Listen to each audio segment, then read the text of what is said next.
नमस्कार मित्रांनो, स्वागतम घरोघरी मातीच्या चुली या मालिकेच्या आजच्या भागामध्ये आता लताबाई जायला निघलेली असते तर ऐश्वर्या म्हणते की हो हो जा जा. आणि काय लताबाई, अहो तुम्ही तर अजून केलं नाहीच. अहो मी आता तुम्ही केल्यानंतर लगेच पोलिसांना फोन करते आणि पोलिसांना आता सांगते की आमच्या घरामध्ये एक अशी बाई घुसली होती, ते मात्र आमच्या घरातून 1 लाख रुपये चोरले आणि ती फरार झाली. लताबाईला घाबरवण्यासाठी ऐश्वर्या मुद्दाम हे सर्व तिला बोलत असते तर लताबाईला धक्का बसतो. लताबाई खरंच घाबरते आणि म्हणते की काय काय बोलतेस तू, असं काही केलेले नाही, 1 लाख रुपये तूच मला दिले होते. आता ऐश्वर्या म्हणते की हे फक्त तुम्हाला माहिती आहे, मला माहिती आहे आणि सारंगला माहिती आहे, आजींना माहिती आहे, परंतु पोलिसांना कुठे माहिती आहे. हे बघा आम्ही कंगाल आहोत हे तर घरच्यांना माहिती आहे, त्यामुळे आम्ही तुम्हाला पैसे देण्याचा प्रश्न येतच नाही. घरच्यांसमोर आता तर आम्ही पूर्णपणे आता म्हणजे आम्ही तुम्हाला पैसे दिलेलेच नाहीत असे सिद्ध होईल. हे बघा राहिला प्रश्न तो म्हणजे आमच्यावर संशय घेण्याचा, आणि तो सुद्धा शक्य नाही होऊ शकत. त्यांच्या समोर आम्हीच तुम्हाला घराच्या बाहेर काढण्याचं सांगतोय आणि आम्ही तुम्हाला साथ देतोय, त्यामुळे आमच्यावर मात्र कुणाचा विश्वास नाही बसणार. आम्ही मात्र यामध्ये नाही अडकणार, परंतु तुम्ही तर यामध्ये चांगलेच गुंतता. तेव्हा आता लताबाई म्हणते की हे ऐश्वर्या हे बघ, हे जे काही करते तू बरं नाही. आता ऐश्वर्या म्हणते की लढाई अर्ध्यात सोडून जाणं हे बरोबर आहे का. ऐश्वर्या सारंगला लताबाईच्या हातातील बॅग घ्यायला सांगते. सारंग लगेच बॅग घेतो. आता लताबाई घाबरलेली असते. लताबाई म्हणते की अगं ऐश्वर्या, पण डीएनए टेस्टचं काय. ऐश्वर्या म्हणते की हे बघा मी आहे, मी बघते काय करायचं ते, तुम्ही कशाला टेन्शन घेतात. लताबाई म्हणते की हे बघ सकाळपासून मी घरी नव्हते, माझं सामान सुद्धा घरी नव्हते, घरी शोधाशोध सुरू झाली असेल, मग काय करायचं. आणि आता जर हे सामान घेऊन घरी गेलो तर ऐश्वर्या आणि सारंग तर विचारात पडतात की घरी आता काय उत्तर द्यायचं. त्यानंतर मात्र की आता आई आणि नानांना चहा देते आणि ऋषिकेश तेथेच असतो. ऋषिकेशला आता अगदी छान वाटत असतं तर जानकी आता आई आणि नानांना सांगत असते की हे बघा आता मात्र बोलायचा काही प्रश्न येतच नाही, मी तुम्हाला अगोदरच सांगितलं होतं की नाना ती बाई खोटारडी आहे म्हणून. जेव्हा आता डीएनए टेस्टचा प्रश्न आला तर तेव्हा कशी घाबरून पळून गेली. नाना म्हणतात की हो ना. ऋषिकेश म्हणतो की आई अगं तू खुश तर आहे ना आता, कारण त्या टेस्ट बद्दल आम्ही मुद्दामच बोललो होतो सगळ्यांच्या समोर. काय ते खरं खोटं करायचं होतं एकदाच, नाहीतर तो पार्वती आणि लताबाई जो काही वाद आहे तर या घरातील तो वाद मिटलाच नसता. आता नाना म्हणतात की हो ना ऋषिकेश, तू तर खरंच बरं केलंस. आणि सुमित्रा हे बघ आता तू टेन्शन मुक्त झाली ना, ती बाई या घरामध्ये नाही म्हणून. तेव्हा सुमित्रा आता खरंच दीर्घ श्वास सोडते आणि अगदी खुश होऊन हसते. हे बघ सुमित्रा, सुरुवातीला मला सुद्धा हे वाटलं होतं, कारण तिने जे काही पुरावे दिले होते की खरंच ती पार्वती असेल म्हणून. तेव्हा डीएनए टेस्टचा विषय निघाला तर त्या बाईने लगेच आपला बाडविसारा बांधला आणि इथून पळून गेली. वरूनच मला कळते की ती खरी पार्वती नाही म्हणून. तेवढ्यात मात्र आता लताबाई येऊन दरवाजात उभी राहते आणि कोण पार्वती नाही असं म्हणते. तेव्हा आता सर्वांच्या पायाखालची जमीन सरकते. जानकी, ऋषिकेश, नाना, सुमित्रा हे सगळं धक्क्याने मात्र आता त्या लताबाईकडे बघत असतात. मात्र आता लगेच नाना म्हणतात की तुम्ही. तेव्हा लताबाई आत येते आणि म्हणते की कोण पार्वती नाही, मी तर पार्वती आहे आणि हे बघा मी परत आले. तेव्हा तिच्या हातामध्ये पूजेचे ताट वगैरे असते, मुद्दाम ती आता मंदिरात गेलेली आहे असं दाखवते. विचारते की काय घरामध्ये कोणी आले का पार्वती म्हणून घेणार, आणखीन कोणी. सर्वजण अगदी धक्क्याने बघत असतात. सर्वांचे चेहरे आता इतक्या वेळ अगदी इतके खुश असतात, परंतु पार्वती आल्यानंतर म्हणजे ही लताबाई आल्यानंतर सर्वजण खूपच गंभीर होतात. सर्वांना आता हाच प्रश्न पडतो की ही परत आलीच कशी. आता लताबाई सगळ्यांच्या समोर खोटं बोलते, म्हणते की अहो मला एक पहाटे स्वप्न पडलं होतं आणि हे बघा आमची डीएनए टेस्ट एकदम मस्त झाली, कारण ऋषिकेश माझा मुलगा आहे हे सिद्ध सुद्धा झाले. हे बघा नाना, अहो पाठची स्वप्न खरी होतात म्हणून मी देवळात जाऊन आले हो. म्हणून आता जी लताबाई आहे तर ती नानासाहेबांच्या जवळ येते आणि म्हणते की घ्या हा प्रसाद. नाना मात्र आपला हात मागे करतात. परत आता सुमित्राकडे बघत म्हणते की अहो मी तुम्हाला नाही भरवत, नाहीतर अगदी कुणाच्या चेहऱ्यावर लाह्या असं कडकडायच्या. तो नाना आता सुमित्राकडे बघत असतात आणि सुमित्रा रागाने नानांकडे. तेव्हा आता लताबाई लगेच सुमित्रा जवळ येते आणि म्हणते की घ्या प्रसाद, घ्या प्रसाद. आणि लगेच आता ती सुमित्रा समोर हात धरते, परंतु सुमित्रा रागाने तिच्याकडे बघत सुद्धा नाही. सुमित्राला आता लताबाई म्हणत असते की घे ना, अगं माझं स्वप्न पूर्ण होणार आहे, कारण मी आता पार्वती आहे हे सिद्ध होणार आहे, ऋषिकेशची सख्खी आई आहे हे आता सिद्ध होईल. आणि हे बघ परमेश्वरा, तुला सगळ्या जगाची काळजी आहे रे बाबा. हे सर्वांच्या समोर ती नाटक करत बोलत असते. जानकीला मात्र आता पुन्हा इतका राग येतो. आता लताबाई पुन्हा सुमित्राला म्हणते की घे हा प्रसाद, परंतु सुमित्रा रागाने मात्र मध्ये निघून जाते. परंतु आता जानकीला ऋषिकेशला खूप वाईट वाटतं. तेव्हा आता लगेच ही लताबाई ऋषिकेशला म्हणते की घे हा प्रसाद. ऋषिकेश प्रसाद घे. ऋषिकेश प्रसाद घेतो तर जानकी आता रागानेच बघत असते. तर लताबाई आता जानकी समोर येते आणि जानकीला म्हणते की घे हा प्रसाद घे. जानकी रागाने बघत असते, परंतु आता लताबाई तिच्या तोंडात बळजबरीने भरवायला जाते आणि म्हणते की घे घे अगं सुनबाई घे ना. कोणीही लताबाईचा प्रसाद घेत नाही. तर लताबाई आता स्वतःलाच अगदी पेढा भरवत म्हणते चला आता मी तर माझं तोंड गोड करते आणि हसूनच आता पुन्हा रूममध्ये निघून जाते. सर्वजण अगदी गंभीर होतात. सर्वांना टेन्शन येते की ही आलीच कशी. आणखी आता विचार करते की ही परत आली कशी. तर सामान सुद्धा रूम मध्ये नव्हते. खरंच देवळामध्ये गेली होती की नक्की आणखीन काही वेगळं प्रकरण होतं. आता ऋषिकेश सुद्धा विचारात पडतो. ऋषिकेशला टेन्शन येते. तो आता मनात स्वतःला म्हणतो की हे बघ मी आता जानकीवर विश्वास ठेवून आता हे सर्व करतोय, परंतु उद्या जर डीएनए टेस्टचे रिपोर्ट हे पॉझिटिव्ह आले तर मग काय करायचे. काही डीएनए टेस्ट आहे तर ती माझ्या आणि जानकीच्या विश्वासाची परीक्षा आहे. त्यानंतर आता सारंग आणि ऐश्वर्या रूम मध्ये येतात. तर सारंग देवाला हात जोडून म्हणतो की देवा एकदाच वाचलं बुवा. आणि ऐश्वर्याला म्हणतो की ऐश्वर्या ऐश्वर्या, परंतु ऐश्वर्या आता विचार करत एऱ्याझाऱ्या मारत असते. सारंग पुन्हा म्हणतो की ऐश्वर्या. तेव्हा ऐश्वर्या जोरात ओरडते की काय आहे आता नक्की काय तुमचं म्हणणं आहे. सारंग म्हणतो की हे बघा आपलं नशीब चांगलं होतं म्हणून ती बाई आपल्याला सापडली आणि आपण तिला परत घरी घेऊन आलो. तो आता यापुढे काय करायचं आहे. तेव्हा ऐश्वर्या अगदी खेकळते आणि म्हणते की हे बघा आता काय पुढचं लावलं सारंग तुम्ही. आता सारंग म्हणतो की अहो असं काय करतात ऐश्वर्या. अहो डीएनए टेस्ट अजून बाकी आहे तर तिचे रिपोर्ट कुठून मॅनेज करायचे. बघा बाकीचे प्लॅन आहे ते तुम्ही व्यवस्थित करतात, परंतु आता हे डीएनए टेस्ट जे काही रिपोर्ट आहे ते मॅच कसं करणार तुम्ही, कसं हे सर्व सिद्ध करणार आहात. आता ऐश्वर्या विचार करता करता लगेच खुश होत सारंगला म्हणते की सारंग अहो माझ्याकडे एक आयडिया आहे. तेव्हा सारंग म्हणतो की आता कसली आयडिया आहे. सारंग म्हणतो की अहो तुम्हाला कळते का ऐश्वर्या ही आयडिया सोपी नाही. ही केस आहे तर ती खूप कठीण आहे. तेव्हा ऐश्वर्या म्हणते की सारंग अहो तुम्हाला कळतं का सगळं काही आपल्यासाठी खूप सोपं आहे. केस आहे ना ते केसच आता काम करू शकतात. सारंग म्हणतो की केस अहो केस कसं काम करू शकतात. काय बोलतात ऐश्वर्या तुम्ही. काय सारखं सारखं केस केस लावले तुम्ही. ऐश्वर्या आता रागवते. ऐश्वर्या जोरात आता सारंगचे केस ओढते आणि केस काय म्हणतात असं दाखवतो. सारंग ओरडतो आणि आता ऐश्वर्या म्हणते की अहो केसाने कमाल होणार आहे. तर आता सारंगच्या लक्षात येते. सारंग म्हणतो की हो का हो, पण त्या केसाचं काय करणार आहात तुम्ही. मात्र आता लगेच ऐश्वर्या सांगते की हे बघा आपण पार्वतीच्या ऐवजी मात्र ओवीचे केसही सॅम्पलसाठी द्यायचे. सारंग म्हणतो की अहो काय बोलतात तुम्ही. पार्वती ऐवजी ओवीचे केस तुम्ही काय म्हणतात ऐश्वर्या. अहो मला खरंच काही कळत नाही नक्की काय म्हणायचं तुम्हाला. मात्र ऐश्वर्या म्हणते की हे बघा मी तुम्हाला समजावते की हे बघा अहो ओवी आहे तर ती ऋषिकेश आणि जानकीची मुलगी आहे. त्यांचं ब्लड हे अगदी सॅम्पल म्हणजे एकच असेल. मग आता आपण एक काम करायचं लताबाईचं जे काही केसचा सॅम्पल आहे तर त्याऐवजी आपण ओवीचे केस सॅम्पलसाठी द्यायचे. पण जे काही डीएनए आहे तर ते ऋषिकेश आणि हे जे काही आहे ते सगळे मॅच होतील. हे ऐकून सारंग खुश होतो. सारंग आनंदाने उड्या मारत म्हणतो की हो ना ऐश्वर्या हे तर नक्की होणार. माझ्या लक्षात आलेच नव्हते.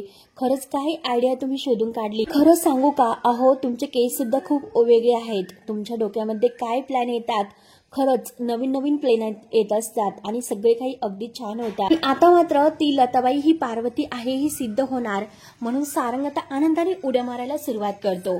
पण ऐश्वर्या म्हणते की अहो हे बघा आता हे सर्व सिद्ध करण्यासाठी ओवीला जे काही केस आहेत ना तर ते केस आपल्याला सॅम्पलसाठी लागतीलच, कारण आपल्याला डीएनए टेस्टला जायचं आहे. आता सारंग म्हणतो की हो ना ऐश्वर्या ओवीचे केस आपल्याला लागतील. आता ऐश्वर्या लगेच म्हणते की सारंग मला माहिती आहे की काय करायचं आहे. सारंग म्हणतो की तुम्हाला माहिती आहे. तर ऐश्वर्या म्हणते की हो चला माझ्यासोबत. सारंग म्हणतो की हो तुम्ही पुढे व्हा मी आलोच चला. आता लगेच ऐश्वर्या पुढे होते आणि अगदी नंदीबाईला सारखा मान डोलावणारा सारंग शेपटाला शेपूट लावून ऐश्वर्याच्या मागेच असतो.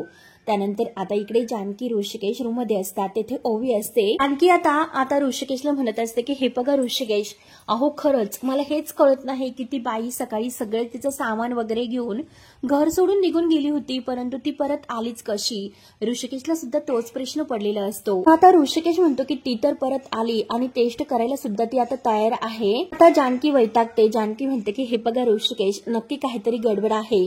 तेव्हा आता ऋषिकेश म्हणतो की नाही जानकी आता मात्र टेन्शन घेऊन काही उपयोग नाही होणार. मग एकदा की आपण ही टेस्ट करतोय आणि डीएनए टेस्टचे जे रिपोर्ट येतील तर सगळं काही बरोबर होईल. ओवी आता हे सर्व ऐकत असते. ओवी आता डीएनए टेस्टचे नाव ऐकताच आता ऋषिकेशला विचारते की बाबा अहो डीएनए टेस्ट म्हणजे नक्की काय असतं. ऋषिकेश आता ओवीला आपल्या जवळ बोलावतो आणि तिचा हात धरून तिला सांगतो, "आई ओवी, अगं तू आमचं बोलणं इतकं कान देऊन काय ऐकतेस बरं?" असं विचारतो आणि म्हणतो की तुला अभ्यास नाही का. तर ओवी म्हणते की आहे अहो बाबा, परंतु डीएनए टेस्ट काय असतं अगोदर मला सांगा. बरं आता ऋषिकेश म्हणतो की हे बघ बाळा, अगं तुला ते नाही करणार कारण तू आता भरपूर खेळलेली आहेस, दमलीस, त्यामुळे तू आता अभ्यास कर आणि झोपी जा. तर तुझा तो ग्राफचा होमवर्क आहे तो सुद्धा बाकी आहे, तो झाला का.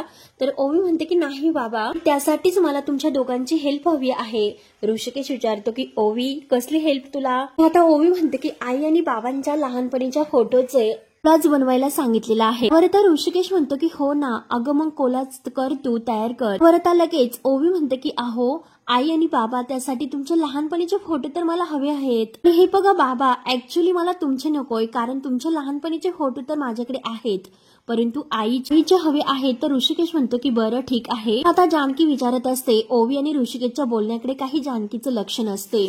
तर आता ओवी आईला विचारते की आई आई, तेव्हा कुठे आता जानकीला म्हणते की काय. तर ओवी म्हणते की आई तुझ्या लहानपणीचे फोटो दे ना. आता लगेच जानकी म्हणते की अगं ओवी माझ्या लहानपणीचा. तर ऋषिकेश म्हणतो की हो ना जानकी, तू दे, हिला फोटो दे, पर्यंत जरा मी टेस्ट बघून घेतो. ऋषिकेश आता बाहेर जातो. तर ओवी आता जानकीला म्हणते की आई तू फोटो देतेस ना. आता जानकी विचार करते आणि ओवीला म्हणते की माझ्या लहानपणीचे फोटो. अगं ओवी, फार असे काही माझे फोटो नाहीत. मात्र आता जानकीचा एक फाटलेला लहानपणीचा तिच्या आईसोबतचा फोटो असतो, तो मधुहूनने तिला दिलेला असतो.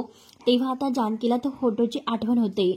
जानकीने विचारलेलं असतं की मधु हा फाटलेला फोटो आणि हे फोटोमधील मुलगी कोण आहे. तर मधुने सांगितलेलं असतं की जानकी ही तूच आहे. आता जानकीच्या ते लक्षात आल्यानंतर जानकी म्हणते की हो ना अगं ओवी, एक फोटो आहे. मात्र आता तो फोटो ती कपाटातून घेते, ओवीला देते. ओवी आता इतकी खुश होते. आई खरंच तू किती क्यूट होती ग लहानपणी, परंतु आई हा फोटो का फाटलास ग, आणि हे बघ तुला कोणी उचलून घेतलं होतं.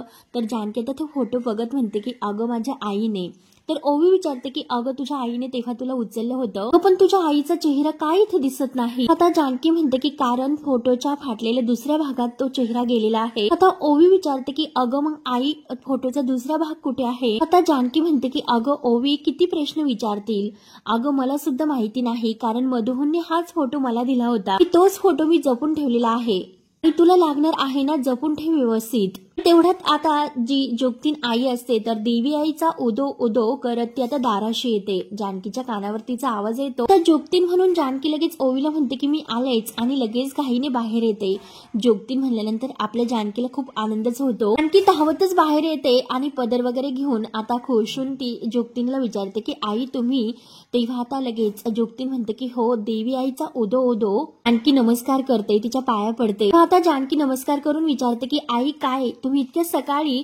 तर जोगतीन म्हणते की अगं संध्याकाळी ही तुझ्या माझ्यासाठी, परंतु देवी आई आहे ना ती स्वतः काळ आहे. काळ त्या मर्जीला जे काही येते तेच तुझ्या आणि माझ्या आयुष्यात घडत असतं. आता जानकी म्हणते की खरंच आणि चुकले माझ्या या घराचे दरवाजे आहे ते तुमच्यासाठी आणि देवीसाठी सदैव म्हणजे उघडे आहे. अगदी मनोभावाने ती आता देवी आईला आतमध्ये बोलावते, म्हणजे जोगतीनीला. तर जोगतीन म्हणते की हो ना अगं, म्हणूनच मी येथे आलेले आहे असं ती आता जानकीला म्हणते. कारण अगं देवी आईला तुझ्याकडून पूजा करून घ्यायची आहे, पण अगदी व्यवस्थित. आता जानकी खुशून म्हणते की हो ना, माझं भाग्यच आहे, या ना. आता जानकी अगदी मोठ्या मनाने जोगतीनीला आत नेते, तिची ओटी वगैरे भरते. सुमित्रा सुद्धा नमस्कार करते. सुमित्रा आणि जानकी ही देवी आईची पूजा करतात आणि जोगतीन आईच्या पाया पडतात. तिला आता छान असं व्यवस्थित देवी आई म्हणजे जोगतीन आशीर्वाद देते. दोघी आता मनोभावाने सगळं काही जोगतीन आईचं हे पूर्ण करतात. तेवढ्यात ओवी सुद्धा तिचा तो कोलजा पूर्ण करत असते आणि तेवढ्यात ती सुद्धा बाहेर येते आणि ती सुद्धा देवी आईचा उदो उदो असं म्हणते. तर जानकी खुश होत ओवीला जोगतीनीच्या पाया पडायला सांगते, नमस्कार कर असं म्हणते. तेव्हा आता जोगतीन आई ओवीचा अगदी डोक्यावरून प्रेमाचा हात फिरवते की राहा बाळा असं गोड बोलून अगदी तिच्या म्हणजे मायेचा हात फिरवते. ओवी आता आपले जे काही फोटो वगैरे आहे ड्रॉइंगचे कागद तर ते जानकीच्या हातातून घेते आणि जानकीला म्हणते की आई चल आता मी कोलाज पूर्ण करायला घेते. जानकी म्हणते की अगं एक काम कर ओवी, येथे आम्ही पूजा करणार आहोत, तू जरा बाहेर बसतेस का? आता ओवी ऐकते. ओवी लगेच म्हणते की आई जाते मी बाहेर. तर जानकी म्हणते की हे बघ अगं पसारा करू नकोस. आता जानकी विचारते की जुगतीन आई आज तुम्ही मात्र असे अचानक आलात. तेव्हा जुगतीन म्हणते की अगं आईची पाऊलं ही उंबरठ्यावर पडली, आईला तुझ्या सुनेकडून सेवा करून घ्यायची आहे असं सुमित्राला म्हणते. तेव्हा आता जानकी म्हणते की हो मी सगळी तयारी करते. जानकीला आनंद सुद्धा झालेला असतो. ती आता सुमित्राला म्हणते की आई पूजेला मात्र तुम्ही सुद्धा बसायचं आहे बरं का. सुमित्रा आता जानकीकडे बघत असते. हे बघा आई पूजेला बसायला नाही म्हणायचं नसतं हो की नाही. आलेच म्हणून जानकी आता पूजेची सर्व तयारी करायला जाते. त्यानंतर आता सारंग इकडे ऐश्वर्याला म्हणत असतो की ऐश्वर्या हे बघा. ऐश्वर्या जो काही रबर बँड असतो तर तो सारंगच्या हातात देतो. तर लगेच सारंग म्हणतो की मला काय करायचं याचं बरं. तर ऐश्वर्या म्हणते की अहो तुम्हाला नाही ओवीला द्यायचं आहे.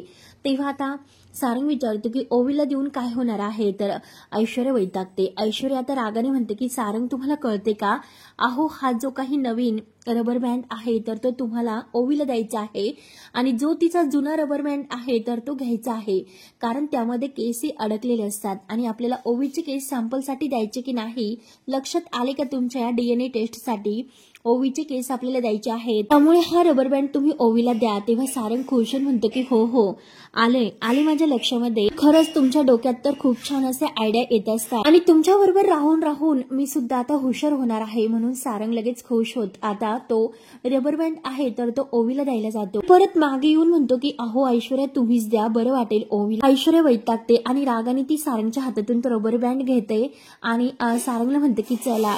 ओवी तेथे अभ्यास करत असते. ओवी जो काही फोटो वगैरे आहे तर ते घेऊन आता जो काही कोलोजा बनवत असते आणि तेवढ्यात ऐश्वर्याने सारंग तेथे येतात आणि ओवीला अगदी खुश करत ते अगदी जोराने हसतात. तर आता ओवीला खुश करण्यासाठी ते तिच्याजवळ अगदी लाडाने तिच्याशी बोलतात. सारंग म्हणतो की अरे वा आमची परिराणी काय करते. आता ओवी खुश होऊन सांगते की ते मी आई आणि बाबांच्या फोटोचा कोलाज काय तयार करते. सारंग म्हणतो की हो मस्त मस्त. तर ऐश्वर्या विचारते की बघू बरं कसं तयार करते. आता लगेच ओवी ते फोटो दाखवते की म्हणजे हे बघा हे आत्ताचे बाबा आणि हे लहानपणीचे बाबा. सारंग म्हणतो की बघ ना अगं दादा कसा दिसतोस. तर ओवी आता लगेच जी आत्ताची जानकी आहे आणि जी लहानपणीची जानकी आहे तर तो फोटो आता ऐश्वर्याला दाखवते. पण तिच्या हातातून फोटो घेतो आणि बघूयात अशी जानकी वहिनी दिसत होती का.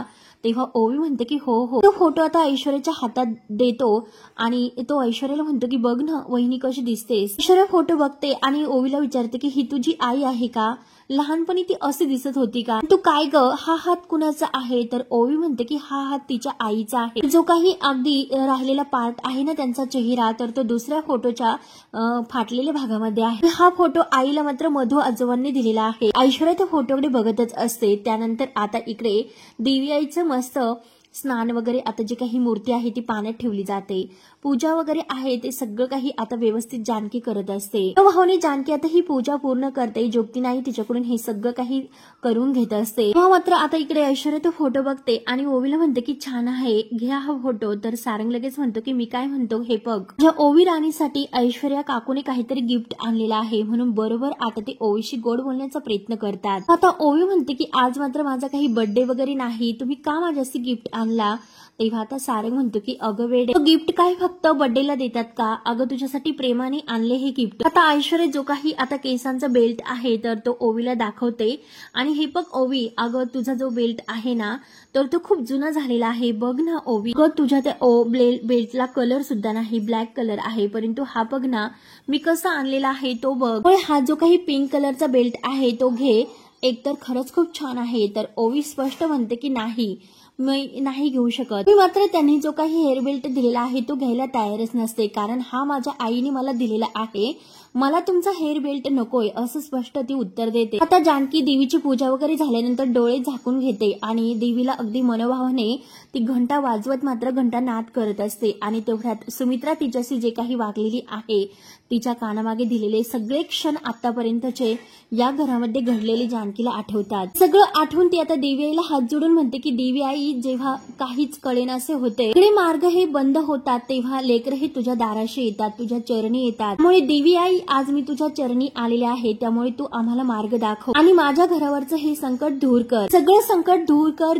म्हणून देवी आईला मनोमने हात जोडते. तर जोगतीन आई म्हणते की हे बघ, दिशाहीन लेकर आपल्याला कळला नशिबाचा संवाद, जे तुला संकट वाटतं तोच असेल देवीचा आशीर्वाद. जानकी विचारते की आई तुम्हाला नेमकं काय म्हणायचं आहे. तर जोगतीन म्हणते की हे बघ, तुझा हरवलेला भूतकाळ आहे तर तो मुखवटा लावून समोर येईल, काहीतरी देऊन जाईल आणि तुझं काहीतरी घेऊन जाईल. पोरी तू देवी आईला मनापासून हाक मार, तीच तुझ्या प्रश्नांची उत्तरं दे. आता जानकीला हे सगळ्याचा अर्थ काही कळत नसतो. जानकी आणि सुमित्रा हे विचारात पडतात आणि मनोभावाने देवीचा धावा करतात.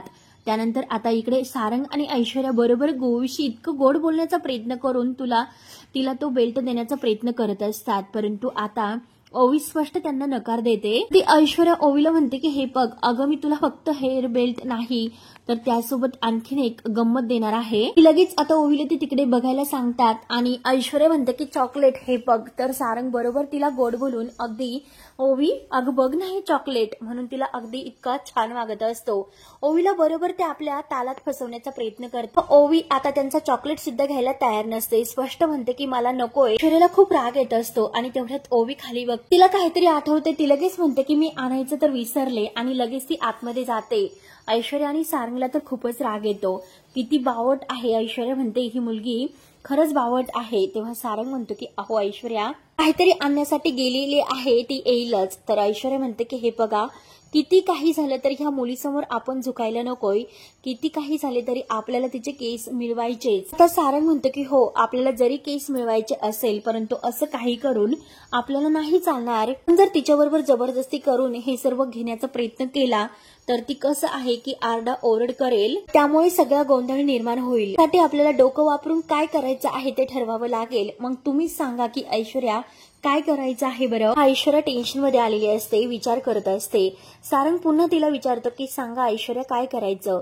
तेव्हा आता ऐश्वर्या भडकते. सारंग अहो सारखं सारखं काय करायचं असं का विचारतात, थांबा जरा, अहो मी पण विचारच करते. काही कॅम्प्युटर नाही की पटकन काहीतरी माझ्या डोक्यामध्ये सुचायला सुद्धा काय करावं खरंच काही कळत नाही. नंतर आता जानकी ही देवीला आरती ओवाळत असते. आरती सुरू होते. ती म्हणत असते की हे बघ पोरी, देवी आईला मनापासून हाक मार, तीच तुझ्या प्रश्नांची उत्तर दे. तेवढ्यात मात्र इतकं वारं सुटलेलं असतं, ढगामध्ये अगदी आता गडगडाट होत असतो आणि जो ओवीचा टेबलवर फोटो जानकीचा लहानपणीचा आहे तो फोटो मात्र उडतो. जोराचा वारा सुटलेला असतो. ऐश्वर्या आणि सारंग यांना सुद्धा काही कळत नसतं. वाऱ्याने मात्र आता तो फोटो उडत उडत रणदिव्यांच्या घरामध्ये येतो. यायचा आता एक खूप मोठा चमत्कार होणार असतो. फोटो उडत उडत जानकी जवळ येतो आणि तेथे थांबतो. जानकी देवीला अगदी मनोभावाने आपलं मनातील सांगत असते आणि जुगती नाही आता हा जो काही वाऱ्यांचा गडगडाट आहे, वाऱ्यांचा आवाज ऐकत असते.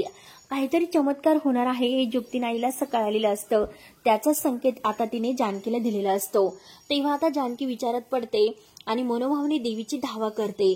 तेव्हा मित्रांनो आता हा भाग येथे संपतो. तर पुढील भागामध्ये तीन आता म्हणत असते की या घरावर देवी आईची कृपा, त्यातील इडापिडा टळेल आणि तो फोटो तेवढ्यात उडतच लताबाईच्या पायाशी येतो. जे काही नाही टळणार त्यातून मार्ग काढण्यासाठी देवी आई मार्ग दाखवेल आणि तेवढ्यात आता लताबाई तो फोटो उचलते आणि त्या फोटोचा दुसरा भाग लताबाई जवळ असतो. आता लताबाई तो फोटो उचलते आणि हा फोटो मात्र माझ्या मुलीचा आहे. तिच्या मुलीसोबत तिचा तो फोटो असतो आणि दुसरा भाग तिच्या जवळ असतो. तेव्हा मात्र आता लताबाई म्हणते की हा तर माझी मुलगी, हा फोटो इथे या घरात कसा, जे माझी मुलगी तर याच घरात आहे. तेव्हा आता ऐश्वर्या हे सर्व ऐकते. ऐश्वर्या म्हणते की म्हणजे जिला मी ऋषिकेशची आई बनून पार्वती बनून या घरात घेऊन आले ती तर दुसरी तिसरी कोणी नसून जानकीची आई आहे. तर इकडे देवी आईने जानकीला जो काही संकेत दिलेला असतो तो मात्र आता लताबाई जवळ जाऊन पोहोचलेला असतो. लताबाईला आता माहिती झालेली असते की या घरात मात्र जी कोणी आहे तर ती माझी आता जानकीच आहे, माझी मुलगी. आणि ऐश्वर्याने सुद्धा आता हे ओळखलेले असते. तेव्हा मित्रांनो आता पुढे काय काय होतं काय काय नाही हे बघण्यासाठी आपल्या चॅनलला नक्की सबस्क्राईब करत रहा. धन्यवाद.